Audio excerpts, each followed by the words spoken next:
कफन कयो फना में आ बका बपा या अंजुमन कयो। दावत ॾींदुसि हलचल सठ जे सरवाण साईं यूनुस महर साहब खे त अचनि अवां सां मुखातिब थियनि। साईं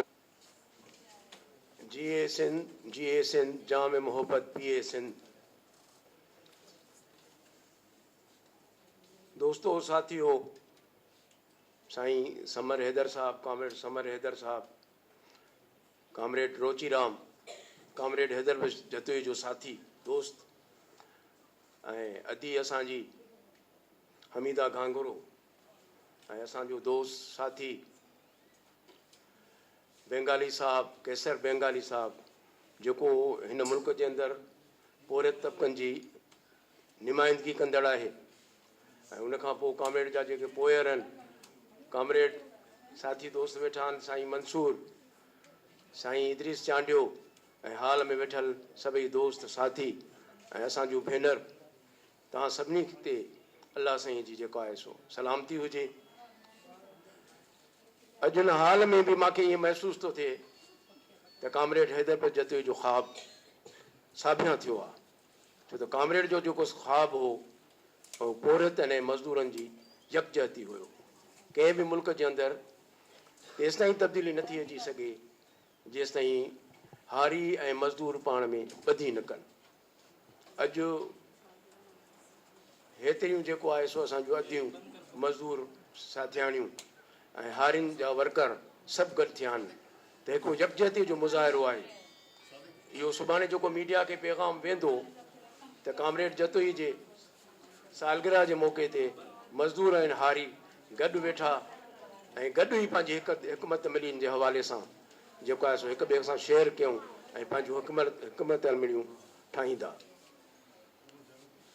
कॉमरेड हैदर जतोई सिंध जी जेका बि पोरियतनि जी तारीख़ आहे, ख़ासि करे बराबरीअ जी तारीख़, ख़ासि करे इश्तिराकियत जी तारीख़ ऐं हारी जदोजहद जी तारीख़ कॉमरेड जतोई जे नाले खां सवाइ कंप्लीट नथी थी सघे। कॉमरेड हैदर जतोई उन वक़्त में जॾहिं सखर बेराज, जॾहिं ग़ुलाम अहमद बेराज, कोटड़ी बेराज इहे निकितियूं ऐं सिंध जे ज़मीनुनि ते उन वक़्त जी इस्टेब्लिशमेंट जंहिंजी अॼु इहा असां वटि जेका इस्टेब्लिशमेंट आहे उन जी कंटिन्यूटी आहे। उन्हनि सिंध जे ज़मीननि ते कब्ज़ा करणु चाहिया पिए, सिंध जूं ज़मीनूं इनाम ऐं नीलाम में ॾियणु पिए चाहियूं, पर कॉमरेड तमामु वॾी तहरीक हलाई त असांखे इहो सिंध जूं ज़मीनूं नीलाम में क़बूल कोन्हनि। सिंध जे ज़मीन ते सभ खां पहिरियों हक़ु सिंध जे बेज़मीन हारियुनि जो आहे ऐं उन्हनि खे ॾिनियूं वञनि। ऐं कॉमरेड कंहिं हद ताईं इहो कामयाब बि थियो त कोटड़ी बेराज, ख़ासि करे कोटड़ी बेराज जे हवाले सां त उन हज़ारनि हारियुनि खे जेको आहे बेज़मीन हारियुनि खे उन वक़्त में ज़मीनूं जेके आहिनि से अलाट कयूं वयूं। घणियूं ज़मीनूं धारियुनि खे ॾिनियूं वयूं, फौजी सेटलर्स खे ॾिनियूं वयूं, पंजाबी आबादगारनि खे ॾिनियूं वयूं। आस्ते आस्ते उहे शयूं जेके आहिनि, हिकिड़ा माण्हू त असां वटि असांजे वतन में ज़म थी विया आहिनि, असांजे तहरीकुनि जो, असांजे समाज जो हिसो आहिनि ऐं घणा माण्हू जेके आहिनि उहे ज़मीनूं ॾेई माण्हुनि खे विकिणी करे पंहिंजनि पासनि ॾे हलिया विया आहिनि। उहा सिंध जेका असांजे वॾनि विञाई, उहा हिन नसुल वराई आहे। इहे जेके क्लेमनि में ज़मीनूं हिंदुस्तान खां आयल माण्हुनि खे ज़मीनूं मिलियूं या अॻु में इनाम ऐं नीलाम में ज़मीनूं मिलियूं, उहे असांजे नसुल उहे ज़मीनूं उन्हनि खां पैसनि ते ख़रीद करे सिंध जो हिसो बणायो। इहो वॾो कंट्रीब्यूशन आहे असांजे नसुल जे माण्हुनि जो। ऐं कॉमरेड जो जेको ख़्वाबु हुयो उहो ख़्वाबु इहो हुयो त अहिड़ी सिंध हुजे जंहिंमें पोरियत, हारी, मज़दूर सभु जेके आहिनि से बाइज़त ज़िंदगी गुज़ारनि। मां त सम्झां थो उहा कॉमरेड वारी जदोजहद अॼु बि जारी आहे। अॼु बि इस्टेब्लिशमेंट जूं असांजे ज़मीननि ते नज़रूं आहिनि। चवनि था सिंध में 50,000 एकड़ ज़मीन जेको आहे सो कारपोरेट फार्मिंग जे लाइ ॾिनी वञे। पाकिस्तान में 6 नवां कैनाल जेके आहिनि से कढंदासीं। बाबा जेकॾहिं हीअ सिंध जी ज़मीन सिंध जे माण्हुनि जी ज़मीन आहे, सिंध जे हारनि जी ज़मीन आहे, बेज़मीन हारनि जी ज़मीन आहे। इहा पहिरियों उन्हनि खे अलाट थी वञे। असां हिकु एकड़ बि कंहिं धारे खे ॾियण जे लाइ तयारु कोन आहियूं। तंहिंजे करे हीअ जेकॾहिं तव्हां 6 नवां केनाल कढंदो त सिंध जो ख़ासि करे जेको हीअ लोअर वारा ज़िला आहिनि, नवाबशाह खां मथे जेके बि ज़िला हूंदा उहे पाणी जी अणाट जे सबबु बयाबान थी वेंदा। बदीन ज़िलो, थर वारा ज़िला, नवाबशाह खां मथे जेको सांगर वारा ज़िला आहिनि, ठठो आहे, कराचीअ खे त पीअण जो पाणी बि न मिलंदो। तंहिंजे करे आउं कराची जे माण्हुनि खे गुज़ारिश थो कयां हिन प्लेटफॉर्म तो त कराचीअ जा माण्हू पाणीअ जे इशूअ ते सिंध जे माण्हुनि सां गॾिजी जदोजहद कनि। छो त 2 करोड़ माण्हू जेके हिते रहनि था कराची जे अंदरि, उनजे पीअण जे पाणी जो मसइलो आहे, उनखे पीअण जो पाणी बि न मिलंदो। तंहिंजे करे असां इहो दोस्तनि साथियुनि खे चऊं था। ऐं ॿियो जेको अॼु जो चैलेंज आहे सिंध खे, जॾहिं सिंध जे अंदरि ज़मीननि जे इशू ते जदोजहद हली त एस्टेब्लिशमेंट हिते मज़हबी तफ़रक़ो फैलायो।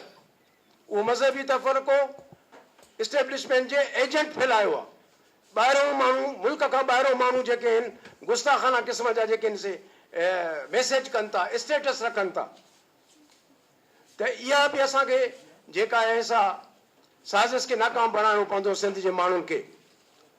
असां सिंध जा माण्हू रसूल सल्लल्लाहु अलैहि वसल्लम खे त हज़ूर साईं करे चवंदा आहियूं, नालो बि न वठंदा आहियूं, हज़ूर साईं करे चवंदा आहियूं। असांखे उन्हनि जे लाइ इंतिहाई मोहबत आहे, इंतिहाई रिस्पेक्ट आहे। को बि सिंध जो माण्हू जेको बाशऊर माण्हू हूंदो, उहो रसूल जे शान में या जेके बि वॾा माण्हू आहिनि मज़हबी हवाले सां या समाजी हवाले सां, उन्हनि जी का बि तौहीन बर्दाश्त नथा कनि ऐं न कंदा। तंहिंजे करे असां मज़हबी आलमनि खे बि चऊं था, बाबा साज़िश खे सम्झो। मसइलो तव्हांजी ज़मीन जो आहे, तव्हांजे पाणीअ जो आहे, तव्हांजे हक़ हुकुमरानी जो आहे। इहे 3 मसइला जेकॾहिं तव्हांजे हथ मां निकिरी विया त पोइ हिते जेकॾहिं को हिकिड़ो सोशलिस्ट नज़रिए रखण वारो माण्हू, कम्युनिस्ट नज़रिए वारो माण्हू, सेक्युलर नज़रिए रखण वारो माण्हू मुतासिर थींदो त पोइ मौलवी साहब बि मुतासिर थींदो, उनजा बच्चा बि मुतासिर थींदा। तंहिंजे करे अॼु असांखे इताअत जी ज़रूरत आहे। असां साईं राशिद महमूद सुमरो साहब उनजो इंतिहाई एतिराम था कयूं। ख़ालिद महमूद सुमरो साहब असांजे तहरीक जो हिसो रहियो आहे। पर असां इहो चवणु चाहियूं था त साईं तव्हां पंहिंजे ॻाल्हियुनि ते रीथाट कयो, तव्हां मोटी अचो पंहिंजे वतन जी तरफ़। इस्लाम तव्हांखे वतन सां मोहबत जो को रोके ई कोन थो। इस्लाम त चए थो हुबुल वतन मिनल ईमान, वतन जी मोहबत जेको आहे ईमान जो हिसो आहे। तंहिंजे करे असांखे अॼु जेका बदीअ जी जेका ज़रूरत आहे, अॼु असांखे मौलाना अज़ीज़ुल्लाह बोयो यादि थो अचे, असांखे अॼु इमाम इनकलाब मौलाना सिंधी यादि थो अचे, ऐं उहे माण्हू यादि था अचनि, मौलाना बेर शरीफ़ वारो यादि थो अचे त जेके क़ौमी बदीअ जी ॻाल्हि कंदा हुआ, जेके सिंध जे हक़ जी ॻाल्हि कंदा हुआ। कालाबाग डैम ख़िलाफ़ फतवा जेको आहे उहो सिंध जे जेको आहे हक़ परस्त आलमनि ॾिनी हुई त कालाबाग डैम शरई लिहाज़ खां जाइज़ न आहे। त असां अॼु बि इहो ई चऊं था त सिंध जा आलिम ईअं ई सिंध जे वतन दोस्त माण्हू सां गॾिजी मुठ थी करे पंहिंजे वतन जो, पंहिंजे धरती जो दफ़ा कनि। तव्हां सभिनी दोस्तनि जी महिरबानी।